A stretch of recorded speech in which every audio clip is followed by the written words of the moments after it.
Hello and welcome to Lavneesh sir की class. आज की शिक्षा निदेशालय राष्ट्रीय राजधानी क्षेत्र दिल्ली की वर्कशीट नंबर 20 जो कि कक्षा छठी के विद्यार्थियों के लिए है, यह ली गई है गणित विषय से। और इसमें आज हम समझेंगे किस टॉपिक को? इसमें हम समझेंगे भिन्नों की तुलना करना, यानी जो भिन्न संख्याएं हैं उनकी तुलना कैसे की जाती है। जैसे पिछली वर्कशीट्स में तो आपने ये समझा था कि जो सिंपल नंबर्स होते हैं उनकी तुलना तो बहुत आसानी से हो जाती है। यहाँ तक कि हमने पूर्णांक की तुलना करना भी सीखा था कि जो माइनस वाले नंबर होते हैं उनकी तुलना भी करना सीखा था। आज हम भिन्न संख्याओं की तुलना करना सीखेंगे। तो चलिए शुरुआत करते हैं मेरे साथ और समझने की कोशिश करते हैं।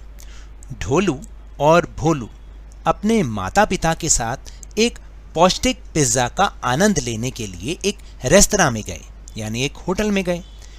ढोलू की थाली में 3 सही 1/2, इसको इस तरीके से पढ़ते हैं, 3 सही 1/2 पिज्जा है, यानी कि 3 सही 1/2 का मतलब होता है 3 भाग तो पूरे और आधा भाग यानी 3.5। और भोलू की थाली में 2 सही 3/4 पिज्जा भाग है। किसके पास ज्यादा पिज्जा है?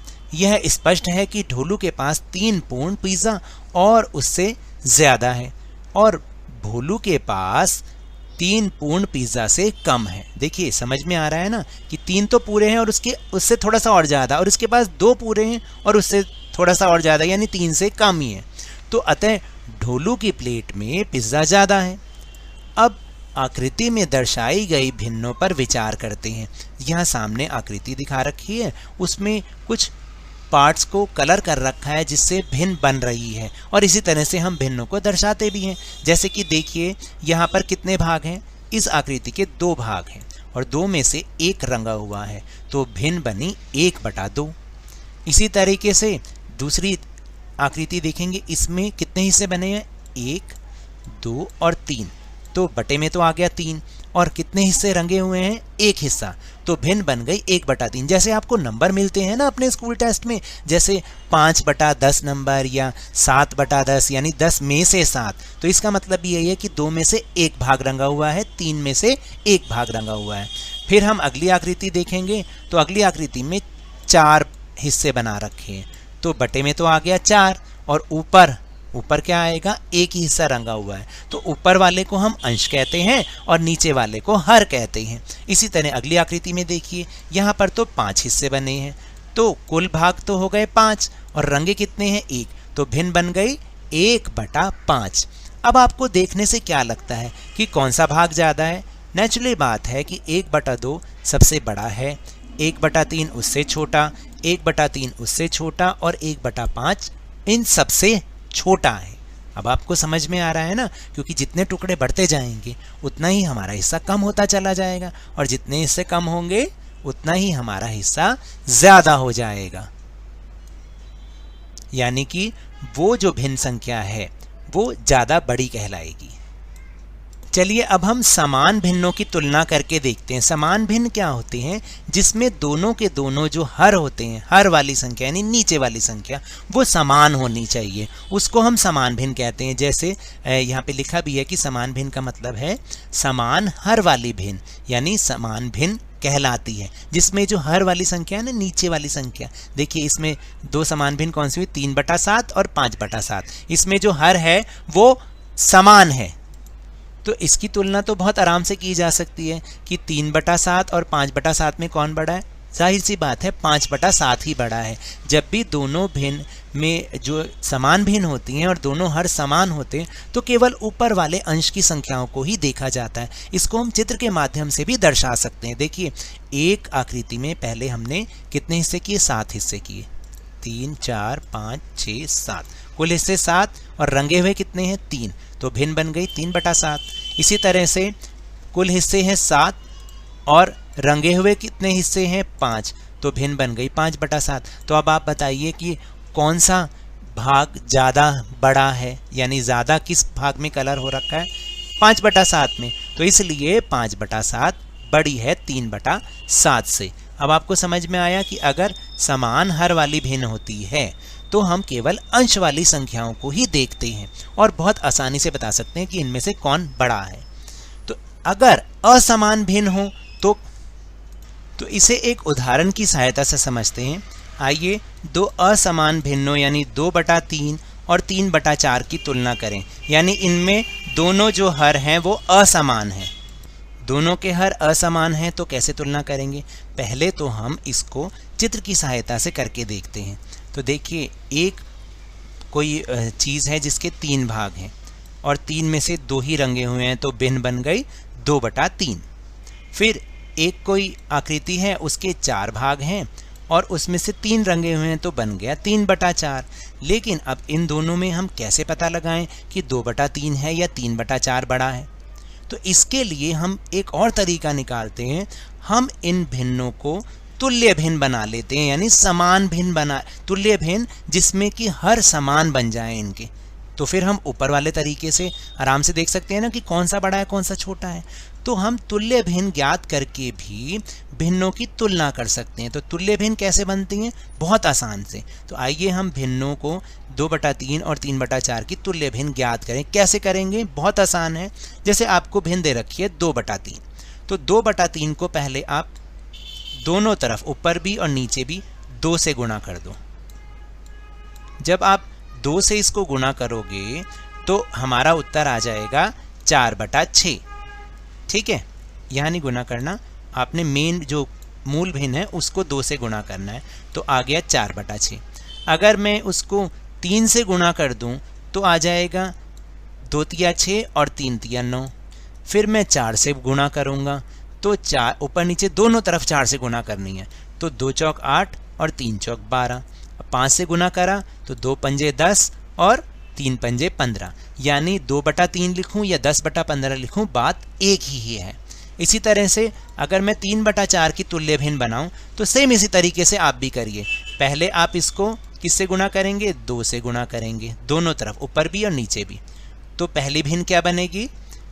6/8, 3 दूनी 6, 4 दूनी 8। फिर इसके बाद 3 से गुणा करेंगे तो 9/12 बनेगी। 4 से गुणा करेंगे इसको तो बनेगी 12/16।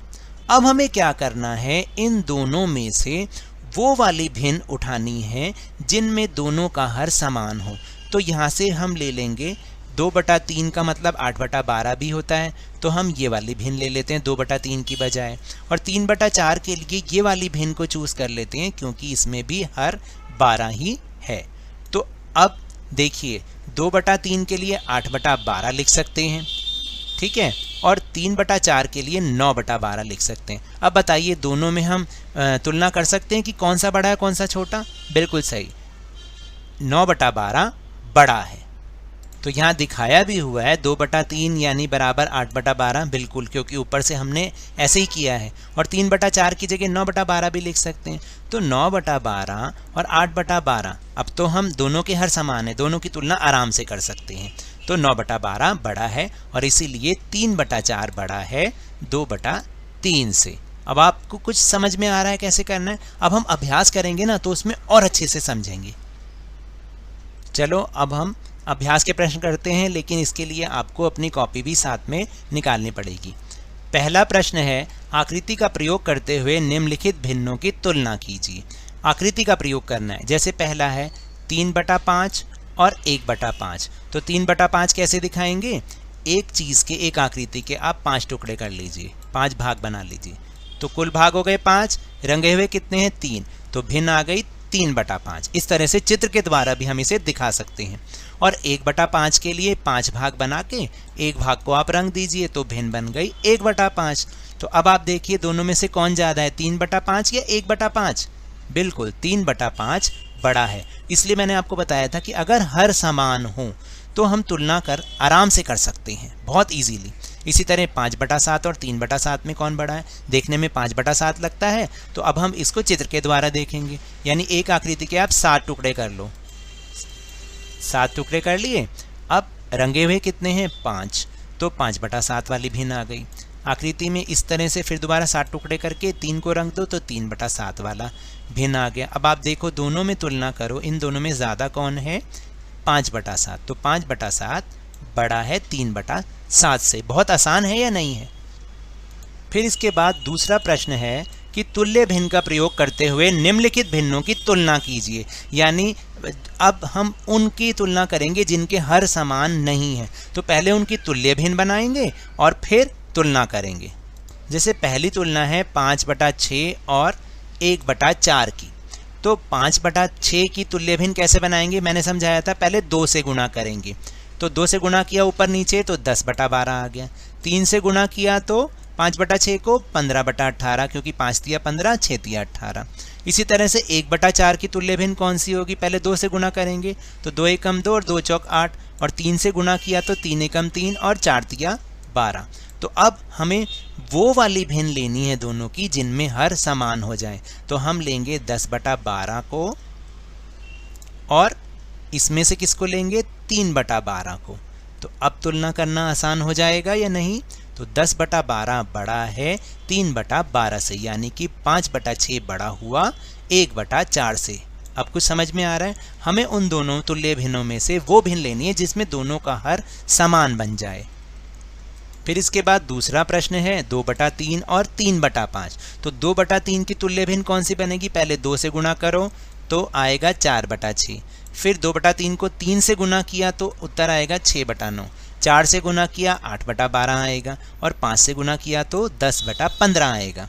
इसी तरह से 3/5 को भी आप 2 से गुणा करेंगे 6/10, और 3 से गुणा करेंगे तो 9/15। अब हमें वो वाली भिन्नें लेनी है जिनमें हर समान बन जाए। तो हम लेंगे 10/15 को और इसमें से लेंगे 9/15 को। तो अगर मैं 2/3 की जगह 10/15 लिखूं और 3/5 की जगह 9/15, अब तुलना करना आसान है। देखने से ही पता चल रहा है कि कौन बड़ा है, क्योंकि 15/15 हर समान है। तो जब हर समान होता है हमें केवल अंश देखना होता है। तो 10 बड़ा है, तो यानी 10/15 बड़ा है 9/15 से, यानी कि 2/3 बड़ा है 3/5 से। तो ये तो थी आज की वर्कशीट। अगर मेरे इस तरह समझाने से आपको थोड़ा सा भी समझ में आया हो तो इस चैनल को ज़्यादा से ज़्यादा सब्सक्राइब कीजिए, लाइक कीजिए और बहुत ज़्यादा शेयर भी कीजिए। और हाँ, मेरे साथ इसी तरह वर्कशीट को समझते रहिए, लेकिन ध्यान और मन लगाकर पूरी मेहनत और लगन के साथ पढ़ते रहिए। और अगर आपको कोरोना वायरस से बचना है तो मास्क जरूर लगा के रखिए, क्योंकि जब तक दवाई नहीं तब तक कोई ढिलाई नहीं। धन्यवाद।